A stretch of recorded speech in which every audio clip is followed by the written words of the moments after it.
अस्सलामुअलैकुम। उम्मीद करता हूं आज का आपका जो फिजिक्स का पेपर था वो बहुत अच्छा हुआ होगा, क्योंकि फेडरल बोर्ड इससे आसान पेपर फर्स्ट ईयर के लिए नहीं बना सकता था। क्यों? क्योंकि इसके जितने क्वेश्चंस हैं वो तकरीबन most of the teacher predict करते हैं कि यही इंपॉर्टेंट क्वेश्चन है, और आपने देख लिया होगा तकरीबन वही जो प्रिडिक्टेड क्वेश्चन है उन्हीं में से मैक्सिमम क्वेश्चन आए हुए हैं।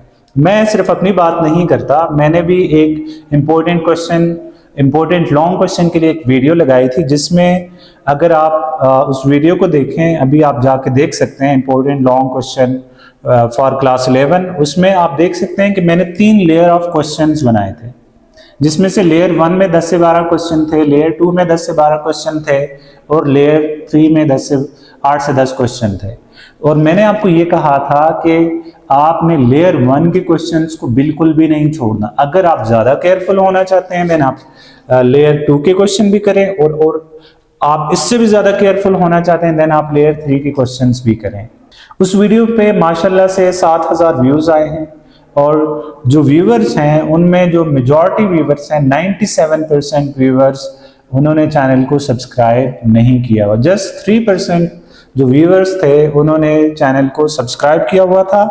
तो कहने का मकसद ये है कि जो मैंने आपको क्वेश्चंस प्रिडिक्ट किए थे लेयर 1 के क्वेश्चंस, 10 से 12 क्वेश्चन में से 6 लेयर 1 के क्वेश्चन लॉन्ग क्वेश्चन में आए हुए थे। वैसे लॉन्ग क्वेश्चन 4 होते हैं, लेकिन क्योंकि आर की ऑप्शन होती है, एक लेफ्ट साइड पे क्वेश्चंस होते हैं, फिर राइट साइड पे भी क्वेश्चन होते हैं, दोनों में से एक करना होता है।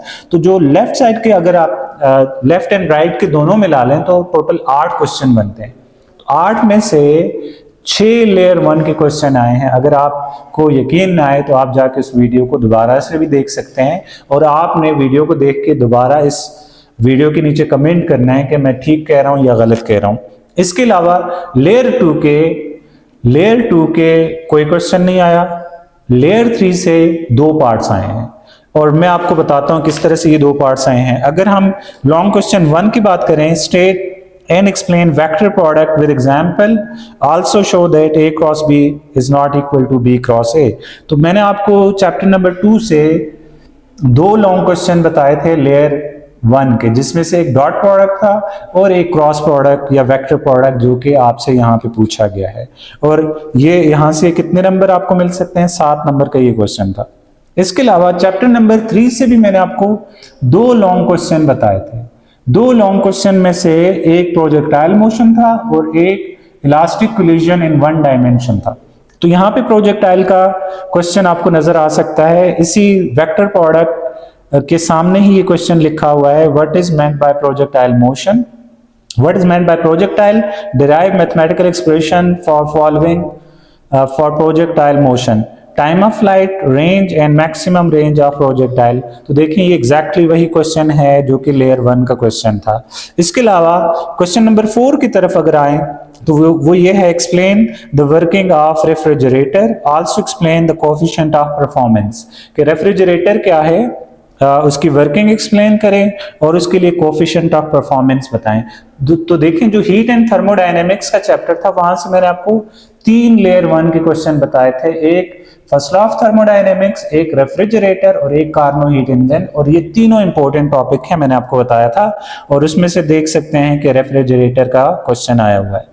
इसके अलावा रेफ्रिजरेटर के सामने जो क्वेश्चन था, जो कि आर के बाद का जो क्वेश्चन है, state work energy theorem, explain this theorem for resistive medium. कि वर्क एनर्जी थ्योरम क्या है और उसको आपने रेजिस्टिव मीडियम के लिए एक्सप्लेन करना है। तो ये देखिए ये जो क्वेश्चन है ये लेयर 3 का क्वेश्चन था। मैंने कहा था कि वैसे चैप्टर 5 में से कोई लॉन्ग क्वेश्चन ऐसा चाहता नहीं है, लेकिन अगर एग्जामिनर बजिद हो कि मैंने चैप्टर नंबर 5 से लॉन्ग क्वेश्चन देना है, तो वहां से मैंने आपको कहा था कि वर्क एनर्जी और शायद एक और क्वेश्चन मैंने आपको बताया था कि इन दोनों में से आपने कुछ क्वेश्चंस करने हैं। तो देख सकते हैं यहाँ पे अगेन वर्क एनर्जी थ्योरम का क्वेश्चन आया हुआ है। फिर चैप्टर नंबर 6 जो था आपके पास, उसमें से मैंने आपको दो क्वेश्चन बताए थे लेयर 1 के। उसमें जो पहला क्वेश्चन था वो बर्नौलीज इक्वेशन था। बर्नौलीज इक्वेशन इन्होंने नहीं दी। और उसके साथ ही मैंने आपको कहा था कि अगर बर्नौलीज इक्वेशन ना आई देन इक्वेशन ऑफ कॉन्टिन्यूटी इस चैप्टर में से लाजमी आनी है। तो आप देख सकते हैं यहाँ पे इक्वेशन ऑफ कॉन्टिन्यूटी आई हुई है।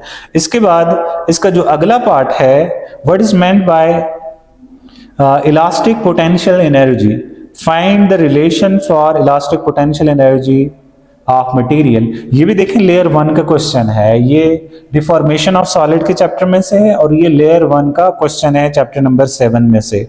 और मैंने आपको कहा था कि डिफॉर्मेशन ऑफ सॉलिड में से सिर्फ ये ही एक क्वेश्चन लॉन्ग क्वेश्चन के लिए बहुत ज्यादा इंपॉर्टेंट है, लेयर 1 क्वेश्चन है। फिर इसके बाद क्वेश्चन नंबर 6 को देखें। Why does an astronaut feel weightless in space? कि एस्ट्रोनॉट स्पेस में क्यों weightless फील करते हैं? How can artificial gravity is produced in satellite? For a satellite derive expression for angular velocity, time period and frequency of satellite. तो देखें ये question भी मैंने लेयर 1 क्वेश्चन के तौर पे आपको कहा था कि इसको आप प्रिपेयर करें। ये कौन से चैप्टर में से? ये चैप्टर नंबर 4 में से। चैप्टर 4 से मैंने आपको दो क्वेश्चन बताए थे। एक क्वेश्चन आर्टिफिशियल ग्रेविटी का था और दूसरा क्वेश्चन मैंने आपको कहा था आप centripetal force and centripetal acceleration करें। वो तो उसमें से लॉन्ग नहीं आया लेकिन शॉर्ट में कुछ ना कुछ उसमें से आया हुआ है। और आप देख सकते हैं कि यहाँ पे आर्टिफिशियल ग्रेविटी का क्वेश्चन यहाँ पे आया हुआ है। इसके अलावा जो करंट इलेक्ट्रिसिटी से या इलेक्ट्रिक करंट के चैप्टर में से जो लॉन्ग क्वेश्चन आया हुआ है, मैंने आपको कहा था कि किरचॉफ लॉ, व्हीटस्टोन ब्रिज और पोटेंशियोमीटर ये इंपॉर्टेंट क्वेश्चन है। लेकिन साथ साथ मैंने उस वीडियो में लाजमी ये बात की थी कि अगर कोई न्यूमेरिकल आना हुआ हो चैप्टर नंबर 11 में से करंट इलेक्ट्रिसिटी में से, तो वो लाजमी किस टॉपिक से रिलेटेड होगा? वो किरचॉफ लॉ से रिलेटेड होगा, किरचॉफ वोल्टेज लॉ से। और वहां से मैंने आपको दो न्यूमेरिकल बताए थे, एक एग्जाम्पल थी और एक एक्सरसाइज का न्यूमेरिकल था।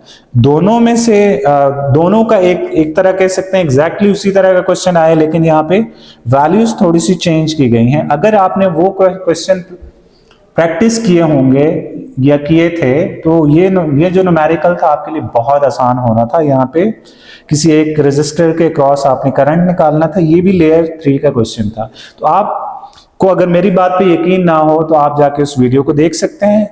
और यहाँ से 8 में से जो 6 पार्ट हैं लॉन्ग क्वेश्चन के, 8 में से जो 6 पार्ट हैं लेयर 1 से आए हुए हैं और 2 पार्ट लेयर 3 से आए हुए हैं। अगर आप लेयर 1 के क्वेश्चन भी कर लेते तो आपका लॉन्ग क्वेश्चन कोई भी नहीं रहना था इस पेपर के मुताबिक। आप शॉर्ट क्वेश्चंस को देखेंगे तो वो भी बड़े आसान थे, उसमें कोई मुश्किल बात नहीं थी। उम्मीद है आपने ये सारे क्वेश्चंस अटेम्प्ट किए होंगे और आपने कोई सवाल छोड़ा नहीं होगा और मोस्ट इंपॉर्टेंटली आपने रॉन्ग प्लेस अटेम्प्ट नहीं की होगी। आपने इस वीडियो के नीचे ये लाजमी कमेंट करके बताना है कि मेरी जो प्रेडिक्शन थी लॉन्ग क्वेश्चन की वो कितनी एक्यूरेट थी। इसके अलावा अगर मेरी जो वीडियो थी लॉन्ग क्वेश्चन की या बाकी वीडियोस ने आपको कोई फ़ायदा दिया है तो आपने इस चैनल को लाजमी लाइक, शेयर एंड सब्सक्राइब लाजमी करना है। उम्मीद है आप करेंगे। इंशाल्लाह मिलते हैं किसी और वीडियो में। अल्लाह हाफिज़।